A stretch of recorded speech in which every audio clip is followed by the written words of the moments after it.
Lectio Divina means spiritual reading, and it is our second practice this week as we learn how to include the scriptures in our rhythm of life. One of the great theologians of the Church of England, Thomas Cranmer, in his homily, his sermon on the scriptures, called us to listen to them, to chew them as a horse or a cow chews the cud, to listen for God's voice as we read them so that we might receive the marrow, the juice, the consolation and the comfort that is within the scriptures. And so I invite you this evening or today to practice this. Lectio Divina has 3 sections. It has the listening, the pondering, and the praying.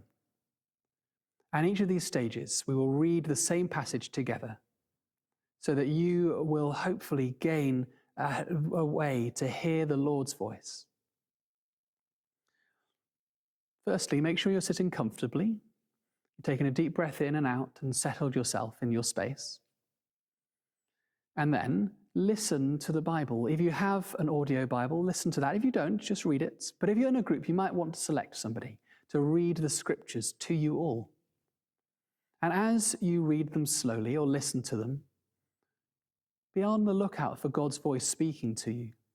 What is it that he is saying to you in this passage? Is there a particular word, a phrase, a verse, an idea that sticks out to you? Hold that in your mind. As you reach the end of the passage, either write it down if you're by yourself, or share it with your neighbours. Then, and don't discuss it at this point, simply share it. Then, as you come to the second time, you're going to ponder this. So read the scriptures again in a second translation if you have one, and listen for God's voice again, but this time remembering what he has already said. And as you do this, he might speak to you again. You might re-understand the passage in a new way through the light of this second reading. And then finally, read again, but this time, offer up to God what you have heard and listened to.